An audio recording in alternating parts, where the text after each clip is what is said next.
কয় হাবিব আমার আরশ মুআল্লা আপনি বন্ধু নবীর জুতা মুবারকের ধুলির অপেক্ষা করতেছে। এই সুন্দর পৃথিবীতে মহান রব্বুল আলামিন যত নবী রাসূল প্রেরণ করেছেন একমাত্র আমাদের নবী ছাড়া অন্য যত নবীকে আল্লাহ প্রেরণ করেছেন তাদেরকে কিন্তু সারা জাহানের জন্য পাঠান নাই। এক একজন নবীকে নির্দিষ্ট করে এক একটা কওমের মধ্যে আল্লাহ পাক পাঠিয়েছেন, ঠিক না বেঠিক? আর আমরা এমন নবীর উম্মত, আমাদের নবী কোনো নির্দিষ্ট কওমের নবী না, নির্দিষ্ট গোত্রের নবী না। তিনি সাত আসমান সাত জমিনের নবী, তিনি ইহকালের নবী, পরকালের নবী, কুল কায়নাতের নবী। তিনি হলেন রাহমাতাল লিল। আমার বাবাজিরা, বন্ধুরা, গভীর মনোযোগ, লম্বা চড়া কথা বলে আপনাদের মনোযোগ নষ্ট করব না বাজানো।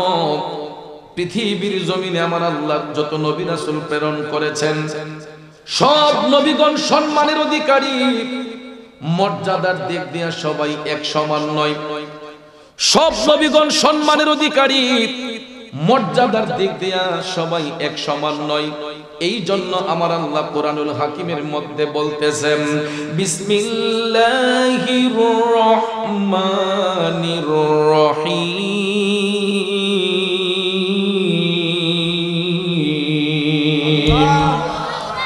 তিলকার রুসুলু ফাদ্দালনা বা'দাহুম আলা বা'দিন মিনহুম আলা বা'দিন মিনহুম মান কাল্লামাল্লাহু ওয়া রাফা'a বা'দাহুম দারাজাত। একটা জবানও বন্ধ রাখবেন না, চিৎকার মেরে বলুন আল্লাহু আকবার। বন্ধুরা আমার, আমার আল্লাহ বলেন এ রাসূলগণ তাদের একজনের চেয়ে আরেকজনকে মর্যাদান্বিত করা হয়েছে। তাদের মধ্যে এমন কেউ রয়েছেন যার সঙ্গে আমার আল্লাহ কথা বলেছেন, তাদের মধ্যে এমন কেউ রয়েছেন যাকে আমার আল্লাহ উচ্চ মর্যাদায় উন্নীত করেছেন। বাজান আমার, এটা হলো আয়াতে কারিমার সরল তর্জমা। আসুন এবার বিস্তারিত ব্যাখ্যার দিকে চলে যাই। সম্মানিত হাজিরিন, তাফসীরে রুহুল বয়ানের মধ্যে এই আয়াতে কারিমার তাফসীর করতে গিয়ে বলা হয়েছে পৃথিবীর জমিনে যত নবী রাসূল আল্লাহ প্রেরণ করেছেন সব নবীগণ আল্লাহর বন্ধু। কথা কোন ঠিক না বেঠিক? কারণ নবী রাসূলের মধ্যে কেউ হয়েছেন কালিমুল্লাহ, কেউ হয়েছেন খালিলুল্লাহ, কেউ হয়েছেন রূহুল্লাহ, কেউ হয়েছেন জাবিউল্লাহ, কেউ হয়েছেন হাবিবুল্লাহ। আব্বাজিরা আমার, কালিমুল্লাহ শব্দের অর্থ আল্লাহর বন্ধু, খালিলুল্লাহ শব্দের অর্থ আল্লাহর বন্ধু, রূহুল্লাহ শব্দের অর্থ আল্লাহর বন্ধু, হাবিবুল্লাহ শব্দের অর্থ আল্লাহর বন্ধু। প্রত্যেকটা শব্দের একটাই অর্থ হয়, সেটা হলো আল্লাহর বন্ধু। এখন আপনারা বলেন বন্ধু বন্ধুর মধ্যে পার্থক্য আছে না নাই? কথা বলেন আছে না নাই? আব্বাজিরা আমার, সব বন্ধু সম্মানের অধিকারী, সব নবীগণ সম্মানের অধিকারী, মর্যাদার দিক দিয়ে সবাই এক সমান নয়। এক্সাম্পল স্বরূপ বলতে পারি, একটা শিক্ষা প্রতিষ্ঠানের মধ্যে দেখবেন একজন প্রিন্সিপাল, একজন ভাইস প্রিন্সিপাল, একজন সিনিয়র শিক্ষক, একজন জুনিয়র শিক্ষক, অথচ সব শিক্ষক সম্মানের অধিকারী। মর্যাদার দিক দিয়ে ক্লাসিফিকেশন আসেনি? মর্যাদার দিক দিয়ে কি সবাই এক সমান? মর্যাদার দিক দিয়ে সবাই এক সমান নয়। প্রশাসনিক ডিপার্টমেন্টে তাকায়া দেখেন একজন হলো এসপি সাহেব, একজন ওসি, একজন এসপি, কথা কোন ঠিক কিনা? একজন ডিসি, একজন এডিসি। এরকম ভাবে প্রত্যেকটা সেক্টরের মধ্যে সব চাকরিজীবীগণ সম্মানের অধিকারী, কিন্তু মর্যাদার দিক দিয়ে সবাই এক সমান নয়। ক্লাসিফিকেশন আছে। আল্লাহর নবী রাসূলের বেলায় সবাই সম্মানের অধিকারী, মর্যাদার দিক দিয়ে সবাই এক সমান নয়। নবী রাসূলের মধ্যে কেউ হয়েছেন কালিমুল্লাহ, কেউ খালিলুল্লাহ, কেউ হাবিবুল্লাহ, কিন্তু আমার আব্বাজিরা প্রত্যেকটা শব্দের অর্থই আল্লাহর বন্ধু। মর্যাদার দিক দিয়ে সবাই এক সমান নয়। পার্থক্যটা কেমন দেখুন। আল্লাহর পয়গাম্বর মূসা আলাইহিস সালাম তিনি কালিমুল্লাহ লকবটা কেমনে পাইলেন? কারণ নিজে থেকে ইচ্ছে পোষণ করেছিলেন আল্লাহ আল্লাহকে দেখার জন্য। মুসা আলাইহিস সালাম আমার আল্লাহর ডাক দিয়ে বলেছিলেন রব্বি আরিনি, আল্লাহ আমি তোমাকে দেখতে চাই। আমার আল্লাহ কইলাম তারানি মুসা তুমি দেখতে পারবা না। তারপর মুসা নবী কয় রব্বি আরিনি, আল্লাহ আমি তোমাকে দেখতে চাই। বারবার করে বলার পরে আমার আল্লাহ তাআলা ডাক দিয়ে কয় মুসা যদি আমি মওলাকে দেখতে চাও তুমি তুর পাহাড়ের মধ্যে উঠা যাও। সুবহানাল্লাহ। যদি আমাকে দেখতে চাও তুর পাহাড়ের মধ্যে উঠো। আল্লাহর পয়গম্বর মুসা আলাইহিস সালাম তুর পাহাড়ে ওঠার প্রিপারেশন নিলেন। আব্বাজিরা আমার যখন মুসা নবী তুর পাহাড়ের মধ্যে ওঠার জন্য প্রিপারেশন নিলেন, আমার আল্লাহ কুদরতের জবান দিয়া ডাক দিয়া কয় বন্ধু মুসা তোমার পায়ের জুতা খুলে তুমি তুর পাহাড়ের মধ্যে উঠো। এ বন্ধুরা আমার, বাবাজিরা মনোযোগ। আল্লাহ পাক রব্বুল আলামিন নির্দেশ দিলেন মুসা পায়ের জুতা খুলে তুর পাহাড়ে উঠো। মুসা আলাইহিস সালাম পায়ের জুতা খুইলা তুর পাহাড়ের মধ্যে উঠলেন। কাকে দেখার জন্য? জোরে কোন কাকে? আব্বাজিরা আমার কথা বলবেন, কারণ বক্তা এবং শ্রোতার মধ্যে কথাবার্তা না হলে মজা লাগে না, ঠিক না বেঠি? মাঝে মাঝে সুবহানাল্লাহটা জোরে কইেন, আলহামদুলিল্লাহটা জোরে কইেন। নাকি কোন ওয়ারেন্টের আসামি আছেন এখানে? হ্যাঁ, বাহুবল থানার ওয়ারেন্টের আসামি কেউ আছে? পুলিশের ডরে কি সুবহানাল্লাহ কইতাম না? জোরে সুবহানাল্লাহ আলহামদুলিল্লাহ বলবেন, লস নাই, লাভ সারা। গভীর মনোযোগ। মুসা আলাইহিস সালাম জুতা খুলে তুর পাহাড়ে উঠলেন। কাকে দেখার জন্য? আবার কথা কয় না, কারে দেখার জন্য? আব্বাজিরা আমার, আল্লাহ রাব্বুল আলামিন কুদরতের জবান দিয়ে ডাক দিলেন মুসা আর একটু সামনে আসো। মুসা আলাইহিস সালাম তুর পাহাড়ের মধ্যে ওইটার একটু সামনে গেলেন। সামনে একটা নূরের পর্দা আছে। আল্লাহ পাক কুদরতের জবান দিয়ে ডাক দিলেন মুসা তোমার সামনে যেই নূরের পর্দাটা আছে এটা একটু উঠাও। যদি আমি আল্লাহকে দেখতে চাও তুর পাহাড়ে উঠো, ওইটা তুমি তোমার সামনে একটা নূরের পর্দা আছে এটা একটু উঠাও। মুসা আলাইহিস সালাম নূরের পর্দা দইরা যখন তিনি উঠাইলেন, আল্লাহ পাকের নূর তাজাল্লিতে তুর পাহাড়টা জ্বলে পড়ে সারকার হয়ে গেছে গো। তারপর মুসা আলাইহিস সালাম আমার মওলার নূরের তাজাল্লি সহ্য করতে পারে নাই। জগতের বন্ধুরা রে, ও সেলিমনগরের বাবাজিরা, আমার মা বোনরা যারা শুনছেন গো, মুসা নবী নিজে থেকে ইচ্ছে পোষণ করে তুর পাহাড়ে উঠলেন মওলাকে দেখার জন্য। কিন্তু নূরের পর্দা উত্তোলনের সাথে সাথে নূর মুবারকের তাজাল্লিতে তুর পাহাড় জ্বলে পড়ে সারকার হয়ে গেল। তারপর মুসা নবী আমার মওলার নূরের তাজাল্লি সহ্য করতে পারলেন না। আল্লাহ পাক রব্বুল আলামিন চিন্তা করলেন আমার বন্ধু মুসা এত ইচ্ছে পোষণ করলো আমি মওলাকে দেখার জন্য, আমার নূর তাজাল্লি সহ্য করতে পারলো না। যাক আমার বন্ধুর তো একটা ইজ্জত আছে, সম্মান আছে। তখন আল্লাহ রাব্বুল আলামিন মুসা নবীর পায়ের কারণে তুর পাহাড়টাকে ধন্য করেছেন। আর ওই তুর পাহাড়ের ছাইগুলাকে সুরমা হিসেবে আমার আল্লাহ কবুল করে নিয়েছেন। যেই সুরমা আজও পর্যন্ত আমি আপনি চোখের মধ্যে লাগাই, ঠিক না বেঠিক? আমার ভাইয়েরা বন্ধুরা, যেই সুরমা আজও পর্যন্ত চোখের মধ্যে ব্যবহার করি, এটা মুসা নবীর সম্মানে আল্লাহ রাব্বুল আলামিন কবুল করেছেন। তারপরে মুসা নবীকে আমার আল্লাহ কালিমুল্লাহ উপাধি দিয়েছেন। সুবহানাল্লাহ কোন। আব্বাজিরা রে, আমাদের মুসলিম মিল্লাতের আদি পিতা হযরতে বাবা ইব্রাহিম আলাইহিস সালামকে বাদশা নমরুদ যখন আগুনের মধ্যে ফেলে দিয়েছিল, ইব্রাহিম নবী চোখের পানি ছেড়ে কান্না করেছিলেন।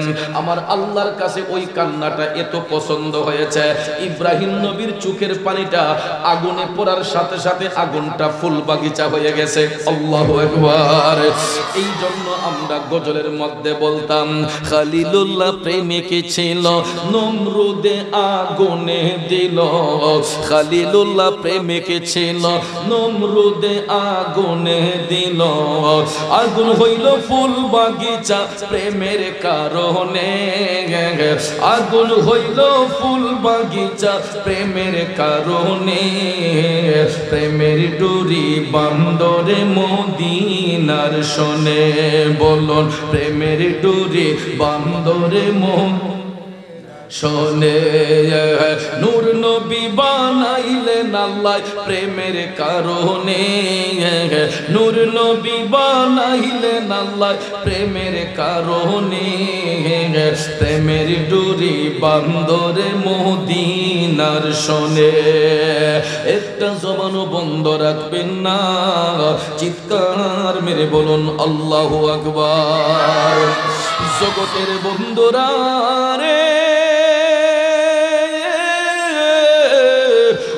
সেলিমনগরের বাবাজিরা আমার সম্মানিত মা বোনরা যারা শুনছেন গো বাদশা নমরুদ যখন অগ্নিকুণ্ডে ফেলে দিল ইব্রাহিম নবী চোখের পানি ছেড়ে কান্না করেছিলেন ওই কান্নাটা আগুনের মধ্যে পড়ার কারণে আগুনকে আমার আল্লাহ ফুল বাগিচা বানাইয়া দেয় সাথে সাথে ইব্রাহিম নবী উপাধি পাইলেন খলিলুল্লাহ জোরে জোরে কন্যা সুবহানাল্লাহ ও বন্ধুরা আমার বাবাজিরা আমাদের নবী রাহমাতাল লিল আলামিনের উপাধি হইল হাবিবুল্লাহ আল্লাহর বন্ধু এখন বলুন তো ওই হাবিবুল্লাহ উপাধিটা দয়াল নবী নিজে দিয়েছেন নাকি আল্লাহ কে দিয়েছেন হাবিবুল্লাহ উপাধি আল্লাহ নবী নিজে দেন নাই হাবিবুল্লাহ উপাধি দিয়েছেন আমার আল্লাহ হাবিবুল্লাহ বলিয়া আপন বন্ধুকে এমন একটা জায়গার মধ্যে নিয়ে সাক্ষাৎ করলেন যেই জায়গার মধ্যে অন্য কোন নবী রাসূলের ওঠার সৌভাগ্য হয় নাই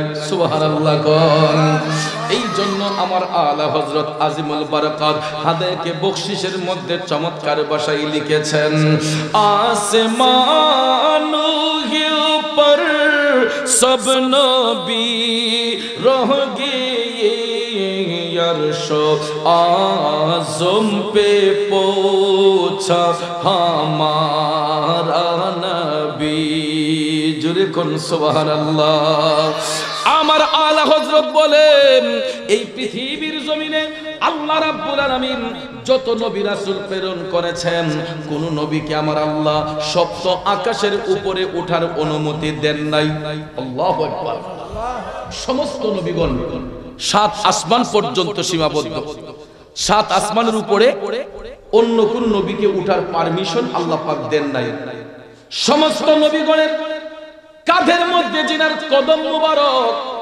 তিনি হলেন আমাদের নবী রাহমাতাল লিল আলামিন বাজান আমার ওই নবীর মকাম কেমন দেখুন আল্লাহ রাব্বুল আলামিন আপন বন্ধুকে আরশ আজিম পর্যন্ত পৌঁছালেন মায়ার নবী দয়ার নবী আরশ আল্লাহর কাছাকাছি আল্লাহ পাক ডাক দিয়া কই উদনু মিন্নি ইয়া হাবিবি ও বন্ধু আরেকটু কাছে আসুন সুবহানাল্লাহ বলেন ওরে আরশ আজিম পারি দিয়া খোদা তাআলার কাছে গিয়া উদনু মিন্নি ইয়া হাবিবি দয়াল নবী শুনতে পান আমি পাপী অপরাধী গাইব কি নবীজির শান ইয়া রাসূলুল্লাহ ইয়া হাবিবাল্লাহ ইয়া রাসূলুল্লাহ ইয়া হাবিবাল্লাহ ইয়া রাসূলুল্লাহ ইয়া হাবিব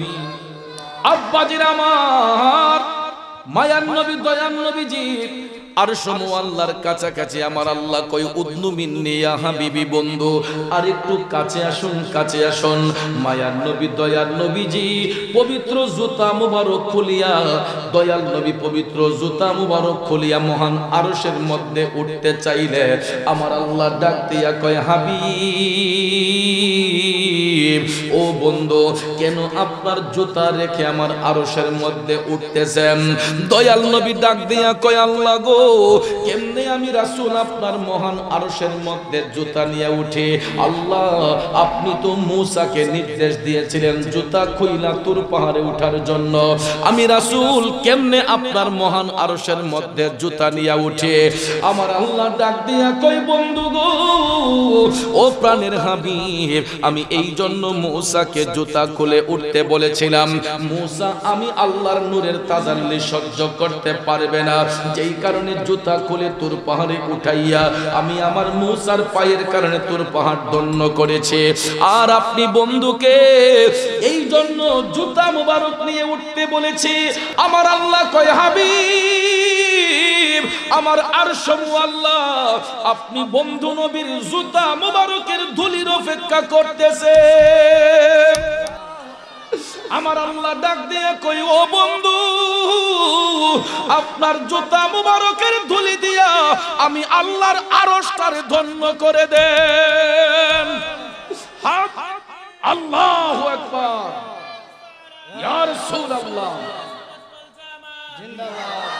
আরশ করছে যার পায়ের ধুলা মাখি তো চাই সারা বেলা, আরশ করছে যার পায়ের ধুলা মাখি তো চাই সারা বেলা, উম্মতের দরদি এমন আর তো দেখি না, উম্মতের দরদি এমন আর তো দেখি না।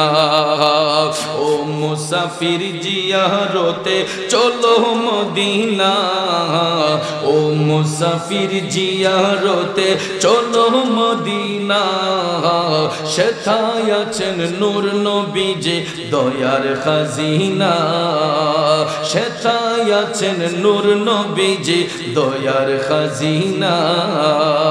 একটা জবানও বন্ধ রাখবেন না, উচ্চ আওয়াজে বলুন ইয়া রাসূলুল্লাহ। আর একটু মায়ার সুরে বলুন না ইয়া হাবিবাল্লাহ। ও বন্ধু ও আমার বাবা জিরা গো, যেই নবীর জুতা মুবারকের ধুলিতে আমার আল্লাহর আরশ আল্লাহ ধন্য হইয়া যায়, ওই নবীর গোলামি করার দরকার আছে না নাই? কথা কোন আছে না নাই? নবীজির গোলামের মাওলাজির গোলামের কোনো চিন্তা নাই, চলো নবীজির জান্নাতে মদিনাতে যাই, চলো নবীজির জিয়ারতে মদিনাতে যাই।